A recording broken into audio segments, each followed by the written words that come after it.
Welcome to latest classes. Latest classes में आज 8वीं बोर्ड की झारखंड एकेडमिक काउंसिल द्वारा ली जाने वाली परीक्षा पर विषय गणित के पाठ सीधा एवं प्रतिलोम अनुपात के विषय में जानेंगे। यह पाठ आपके लिए अति महत्वपूर्ण है। इसमें एक प्रश्न आपसे पूछे जाएंगे जो वस्तुनिष्ठ होगा। तो बच्चों, आज सीधा एवं प्रतिलोम समानुपात के विषय में जानकारी के साथ साथ हम आपको वस्तुनिष्ठ प्रश्न जो संभावित है बोर्ड में आने की, उसके विषय में हम बताएंगे। बताने के बाद यदि आपको पसंद आए वीडियो तो आप लाइक करना ना भूलें, सब्सक्राइब अवश्य करें और अपने जानने के साथ साथ दोस्तों को जनाने के लिए ये वीडियो जरूर शेयर करें और साथ में हमें उत्साहित यानी और अधिक समझाने की शक्ति को बढ़ावा देने के लिए बेल का बटन अवश्य दबाएं। तो चलते हैं बच्चों, सीधा और प्रतिलोम समानुपात। सीधा और प्रतिलोम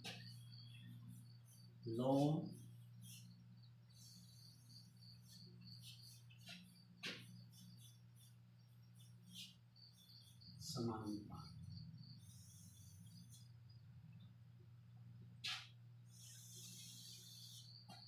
अंग्रेजी में इसे डायरेक्ट एवं इनवर्स प्रोपोर्शन कहते हैं। शब्द में ही इसकी परिभाषा छिपी हुई है। सीधा समानुपात और प्रतिलोम समानुपात। सीधा समानुपात यानी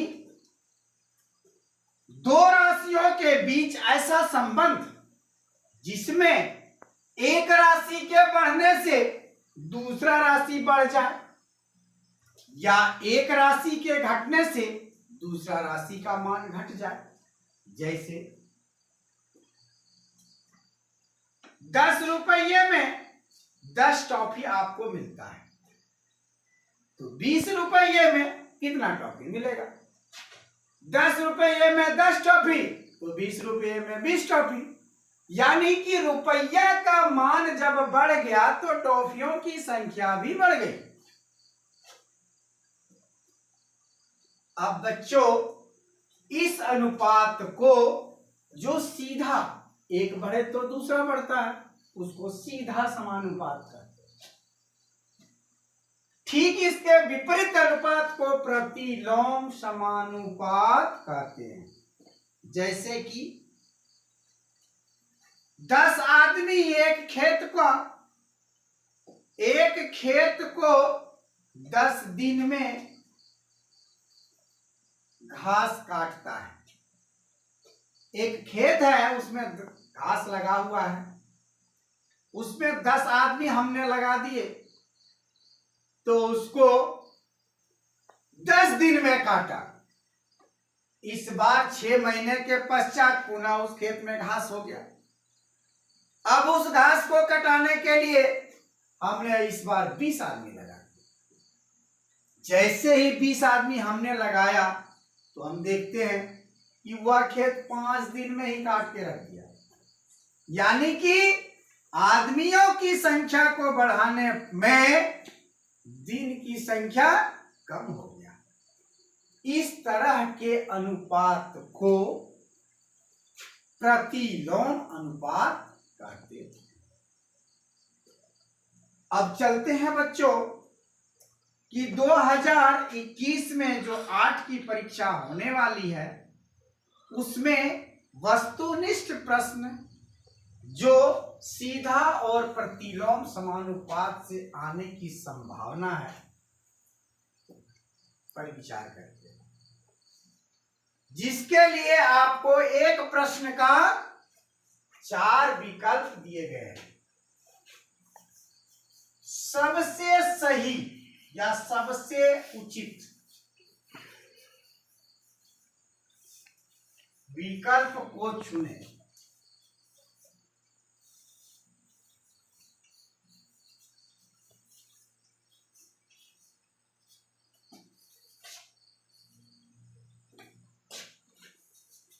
सबसे सही विकल्प को चुने। इसका अर्थ है कि आपको दिए गए प्रश्न में लगता है कि दो उत्तर कभी कभी लगता है सही है, लेकिन उन दोनों में जो सबसे सही है, सबसे उचित है, उसको हमको जवाब देना है। पहला प्रश्न है बच्चों,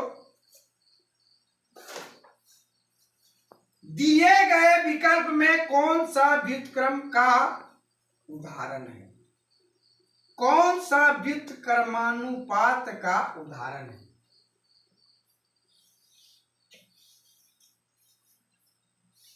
या दिए गए प्रश्न में व्युत्क्रमानुपात कहें चाहे प्रतिलोम समानुपात कहें, दोनों प्रश्न एक ही है। दिए गए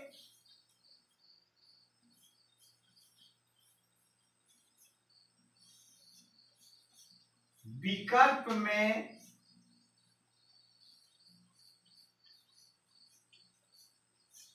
कौन सा प्रतिलोम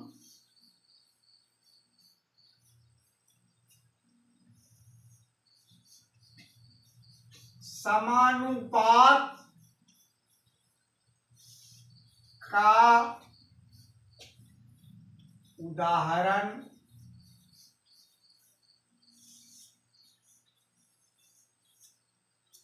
है? आपको विकल्प दिया जाता है चाल एवं दूरी।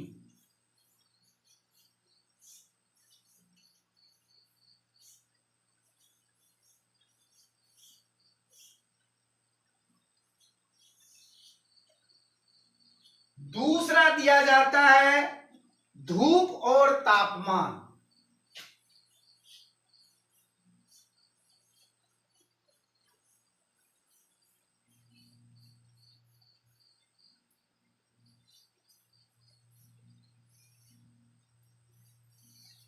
तीसरा दिया जाता है टमाटर की मात्रा और दाम।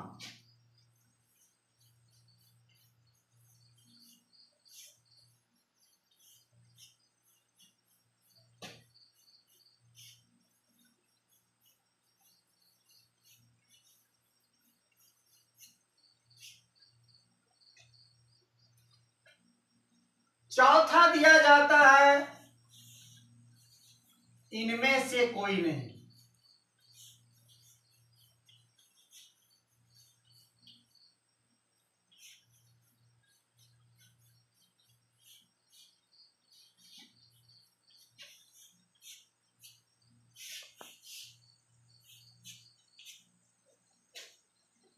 तो देखो बच्चों, हम यहां देख रहे हैं पहला उदाहरण चाल एवं दूरी। अगर चाल बढ़ जाए तो दूरी क्या होगा? कमेगा या नहीं कमेगा?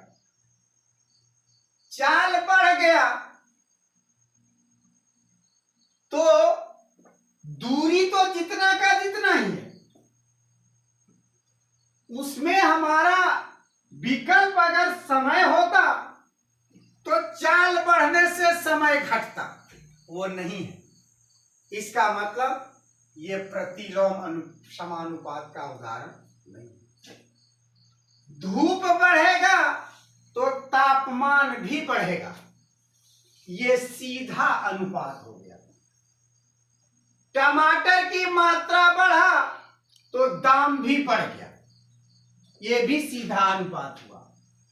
तो तीनों का तीनों मेरा विकल्प में नहीं है, अतः चौथा विकल्प है डी, ये तीनों।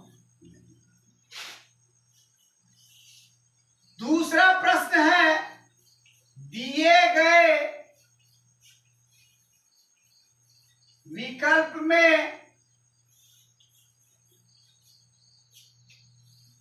कौन सा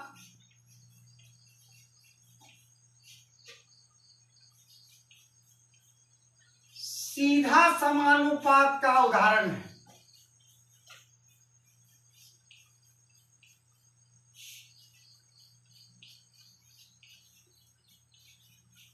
आपको विकल्प दिया जाता है, ए आदमी की संख्या एवं कार्य के दिन, आदमी की संख्या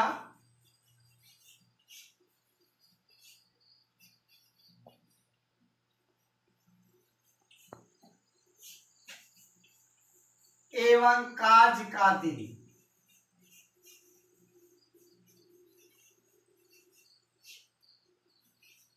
दूसरा विकल्प है केलों की संख्या और दाम।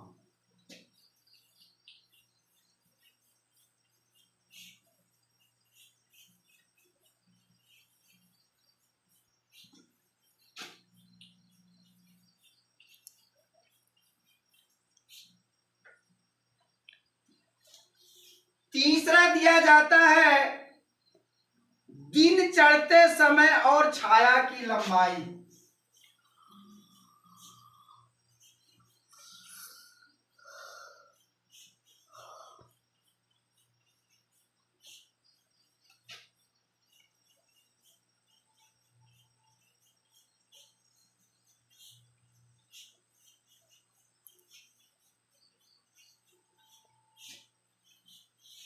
चौथा विकल्प है इनमें से कोई नहीं।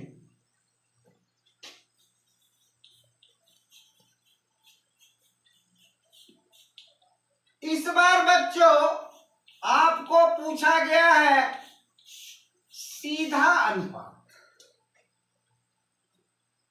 सीधा अनुपात, आदमी की संख्या बढ़ेगा तो कार्य का दिन घटेगा, तब तो ये हो गया प्रतिलोम अनुपात। केलों की संख्या बढ़ेगा तो दाम बढ़ेगा, एक केला का दाम 2 रुपया तो 5 केला का दाम 10 रुपया।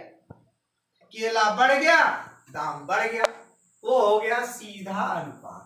और आपसे पूछा जा रहा है सीधा अनुपात। इसका मतलब ये जवाब सही है, मगर हम यहां रुकेंगे नहीं, आगे भी देखेंगे। तीसरा है दिन चढ़ते समय छाया की लंबाई। सुबह जब सूर्य का उदय होता है तो हमारी छाया बहुत लंबी होती है, जैसे जैसे दिन चढ़ते जाता है हमारी छाया छोटी होती जाती है, जो प्रतिलोम समानुपात का उदाहरण है। और चौथा है इनमें से कोई नहीं। तो सबसे समुचित उपयुक्त जवाब आपका हुआ बी। केलों की संख्या बढ़ा तो पैसों की संख्या बढ़ा। तीसरा सवाल है 45 आदमी किसी कार्य को 49 दिन में करता है।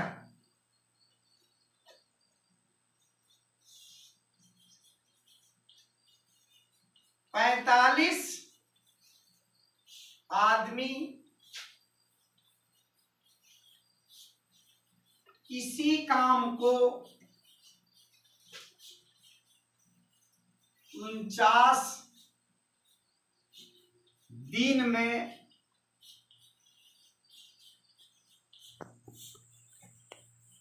करता है, तो उसी काम को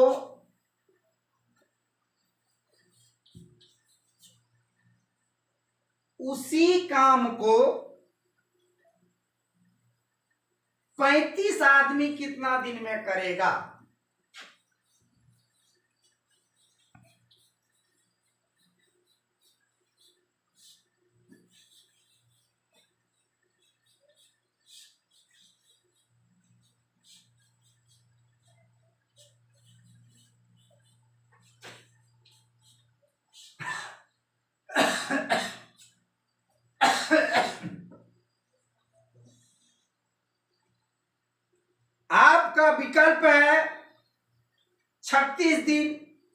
63 दिन, 49 दिन।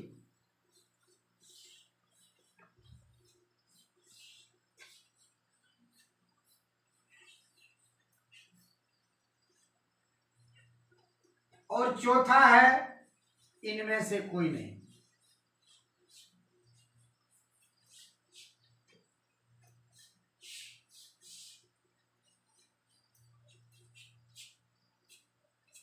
सवाल बहुत समझने की बात है। 45 आदमी किसी काम को 49 दिन में करता है। 45 आदमी किसी काम को 49 दिन में करता है। एक आदमी लगाएंगे तो ज्यादा दिन लग जाएगा। अब हमको कहता है कि 35 आदमी उस काम को कितने दिन में करेगा। 49 गुने 45 बटे 35,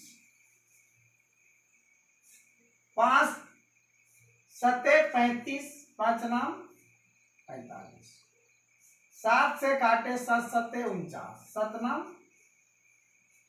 63 दिन। आपका विकल्प होता है बी। जिन प्रश्नों के लिए आपको रफ कार्य करने की जरूरत पड़े, उसके लिए आपको परीक्षा में दिए गए प्रश्न पत्र के अंतिम 2 या 3 पेज रफ कार्य के लिए खाली मिलेंगे। आप उसमें इत्मीनान से अपना कैलकुलेशन यानी गणना करके ही जवाब लिखें।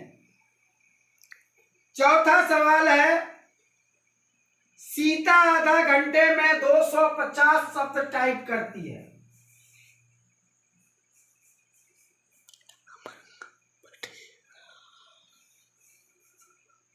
सीता आधा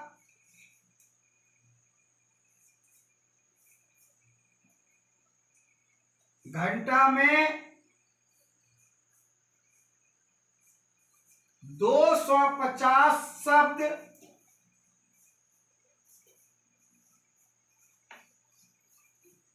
टाइप करती है। तो 500 शब्द टाइप करने में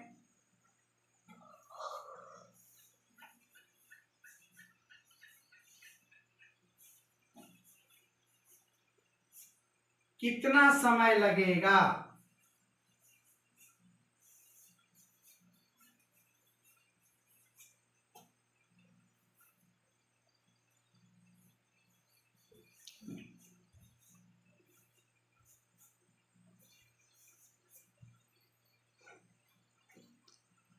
आपको विकल्प दिया जाता है 1 घंटा, 2 घंटा, 3 घंटा, 4 घंटा।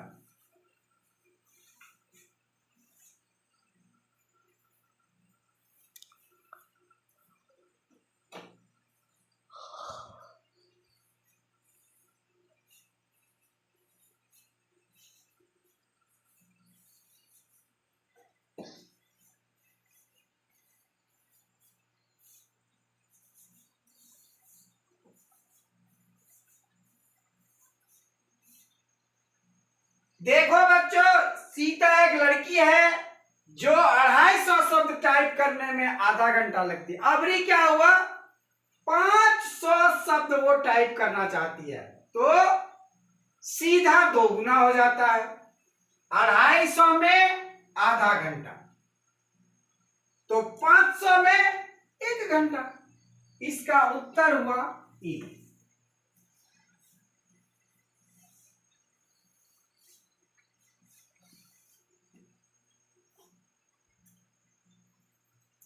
अगला सवाल है, 16 पेंसिल का मूल्य 64 रुपया, तो 144 पेंसिल की रुपया 144 में कितना पेंसिल होगा?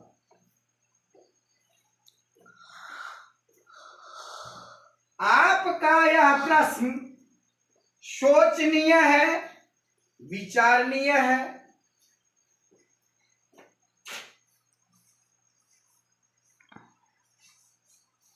16 पेंसिल का मूल्य 64 रुपया है, तो रुपया 144 में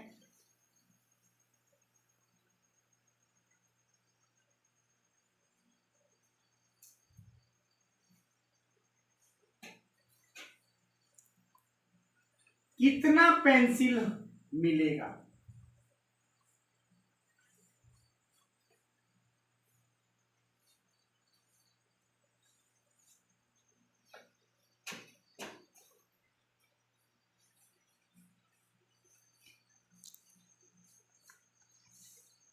आपको विकल्प दिया जाता है 18 पेंसिल, 36 पेंसिल, 54 पेंसिल।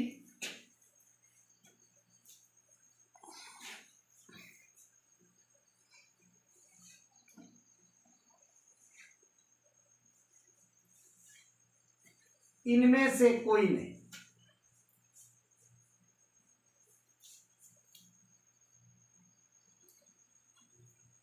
सोलह पेंसिल का कीमत 64 रुपया, यानी 64 रुपया में 16 पेंसिल। 1 रुपया में 16/64 पेंसिल। अब आपके पास 144 रुपया है। 16/64 गुना 144, 16 चौका 64, 4 तिया 12, 4 छक 24, यानी कि 36 पेंसिल। आपका जवाब होता है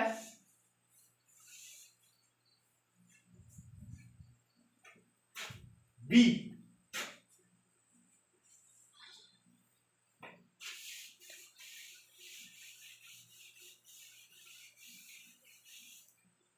अगला सवाल है, 10 मीटर ऊंचाई वाले एक झंडे के खंभे की छाया 8 मीटर है।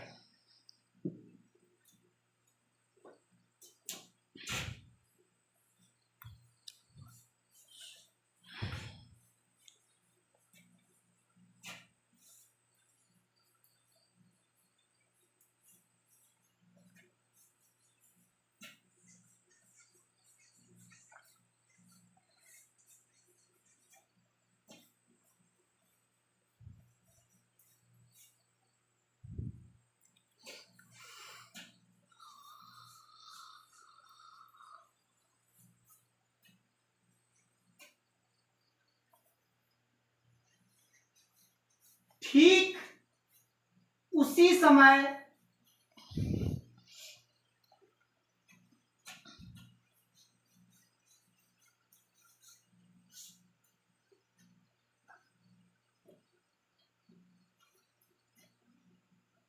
बिजली के खंभे की क्या ऊंचाई होगी?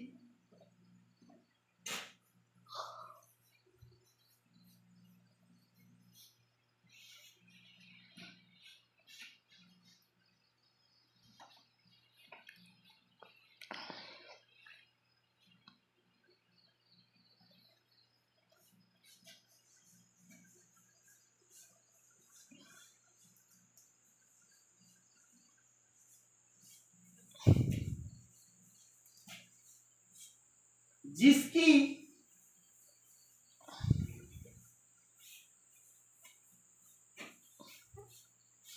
छाया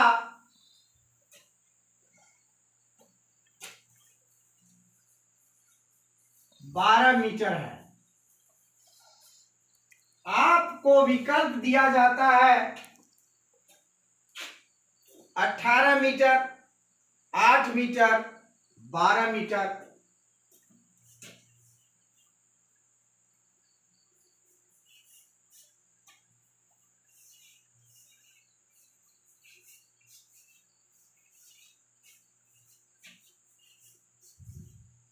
और 15 मीटर।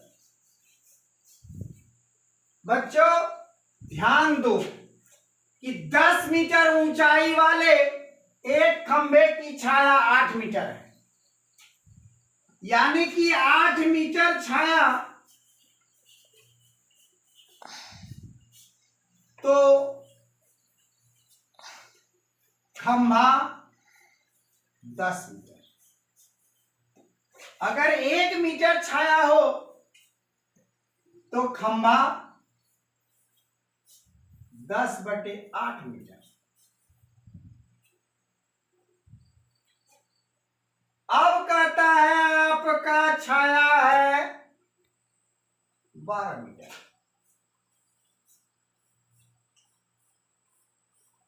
10/8 गुना 12। काटो बच्चों, 4 दूनी 8, 4 तिया 12।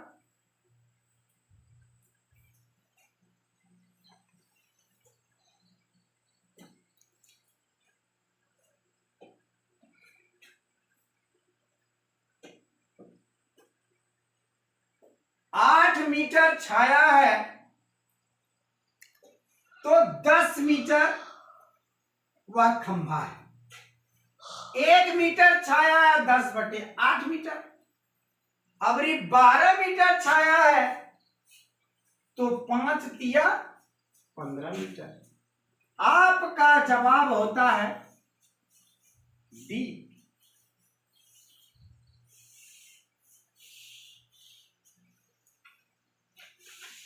यह रफ कार्य आप अवश्य करेंगे ताकि परीक्षा में किसी तरह की गलती ना हो। अगला प्रश्न है, 1 दर्जन केले का मूल्य 30 रुपया तो 360 रुपया में कितना दर्जन होगा?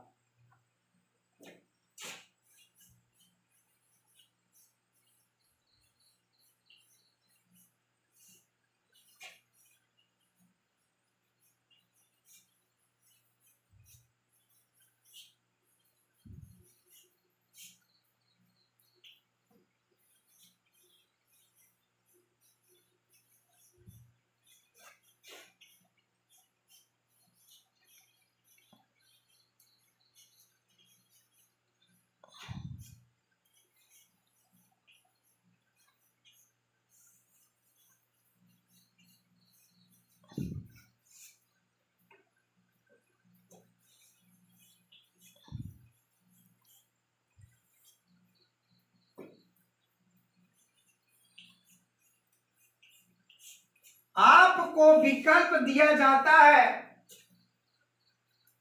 12 दर्जन, 25 दर्जन, 36 दर्जन।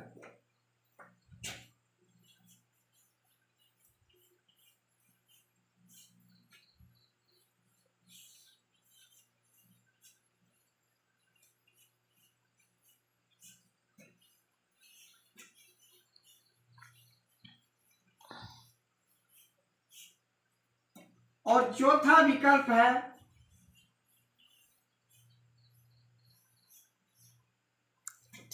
कोई नहीं।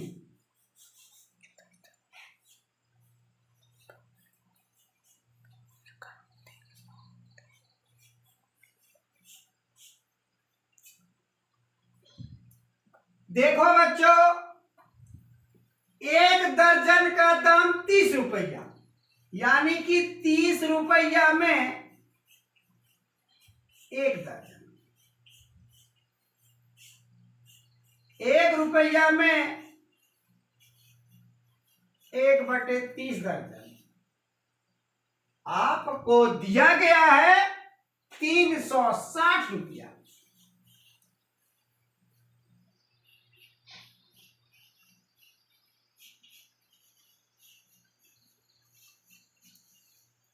सुनना सुनना, 12 तिया 36, यानी कि आपका उत्तर है ए।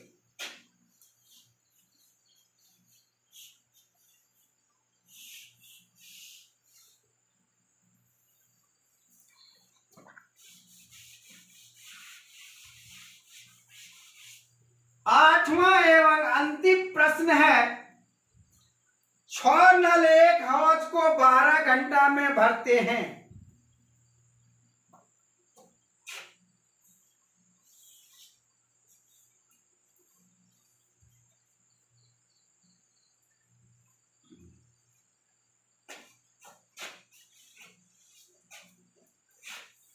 छह नल एक हौज को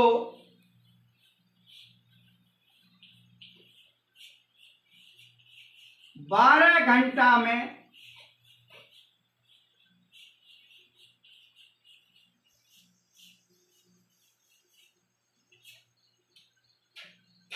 तो उसी हौज को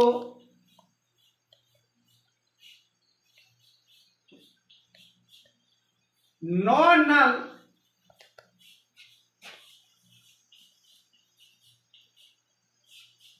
कितने घंटे में भरेंगे? आपको विकल्प दिया जाता है 12 घंटा, 8 घंटा, 16 घंटा।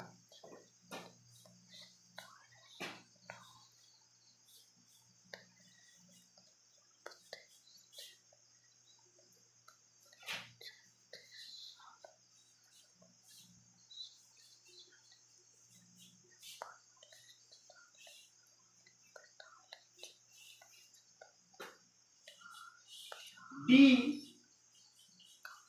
इनमें से कोई नहीं।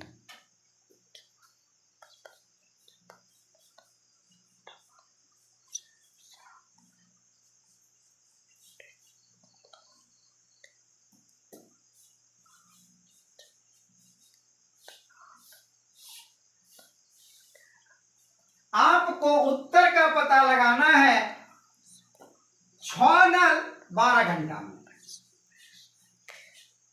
एक नल लगाएंगे तो अधिक समय लगेगा, 12 गुना 6 घंटा। अब आपके पास है 9 नल, 12 गुना 6/9, 3 दूनी 6, 3 तिया 9, 3 चौक 12, 4 दूनी 8, 8 घंटा आपका जवाब है बी।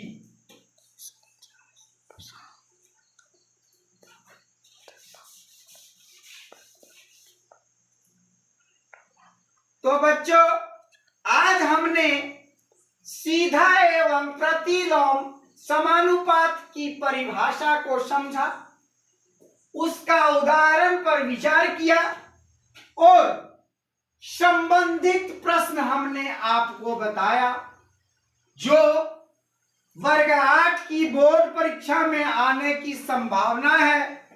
इनमें से एक प्रश्न पूछा जाएगा। जैसे ही बच्चों जानते हैं कि बूंद बूंद से घड़ा भरता है, उसी तरह आपका एक एक नंबर 20 अंक को गणित में दिलाएगा। हर प्रश्न अनिवार्य है और हर प्रश्न को बनाने के पहले उसे 2 बार 3 बार अवश्य पढ़ें। पढ़ने के साथ साथ जो सबसे उचित विकल्प हो उसको ही आप चिन्हित करें।